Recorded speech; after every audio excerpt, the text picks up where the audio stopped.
When you're trying to get more distance, never try to use your waist. Don't try to hit the ball using big muscles. And don't try to hit it by opening up your body. Then, how can you get more distance like I just did? The secret lies in this release motion.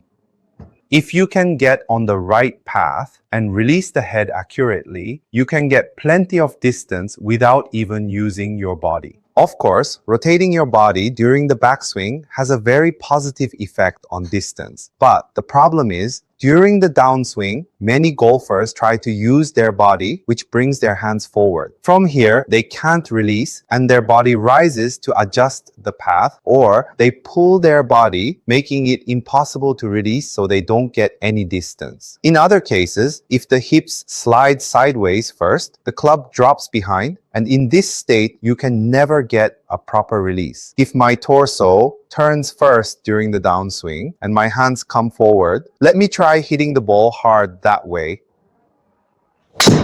Since my hands came forward, I didn't even know how to make contact and I just forced the hit here. On the flip side, if my hips start too early during the downswing and my body flips over, even in this situation, there's no way to release.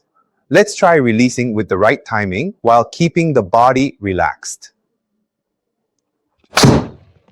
I just threw the head with the right release timing. That got me a distance of 277 meters. To prepare for the release, when we go up for the backswing, we need to first get the feeling of the arms starting first during the downswing. We must grab this release timing first, so that when we finally use our body, we can get maximum distance. I always express it like this. Using your arms correctly to release in golf is like shifting gears from first to fourth in a car. Then, fifth gear is creating torso rotation during the backswing. Finally, sixth gear is using your lower body to deliver extra power to the ball. But if you can't release accurately with your arms, and your path is coming outward because you're using too much of your big muscles during the downswing, there's no way to release in this state. So your body rises, and if you rotate, you end up just pulling it. Since this kind of swing happens, we first need to know the feeling of releasing by using our arms accurately. So what I really want to tell you is, to get distance, you first have to learn how to release using your arms. It's not about using your shoulders or overusing your lower body during the downswing after the backswing to make impact. Once you go up for the backswing, just keep your upper body height unchanged and use your arms to tap the ball. Instead of changing your upper body height or lunging toward the ball, we need to practice coming down the exact path we went up. This path is the correct downswing path. If you use your upper body even a little bit here, even if your arms move the same way, they'll move from out to in.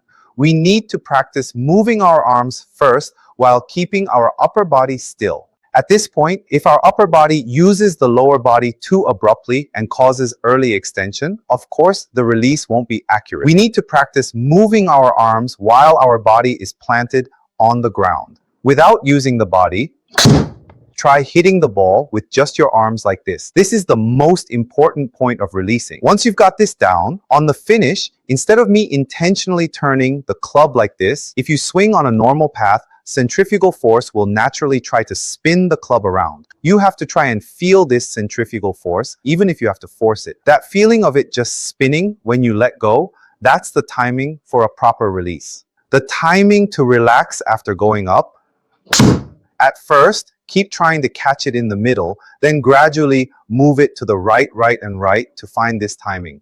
So you need to find this release timing rather than bringing it down and casting. Just keep creating that timing of relaxing on the right side. The zone to apply force is slightly during the downswing after the backswing. And then you should catch the release timing by relaxing. Hold it as lightly as possible. And even with this relaxed light tap, it just went 241 meters. So we need to pay a lot of attention to this release part. What I want to tell you is this. I'm not trying to divide this into an arm swing or a body swing. It's just so frustrating because people keep trying to turn with their bodies when they don't even have these basics down. There isn't a single pro who can't do this motion, but pros do all of this while constantly practicing the sixth gear motion, and then they keep forcing that onto amateurs. If you only do that, you'll go through all the trial and error I did in the past and eventually end up coming back to these basics. I think this motion is the most important point for getting distance in golf, and how well you use centrifugal force determines whether you can hit long drives or not.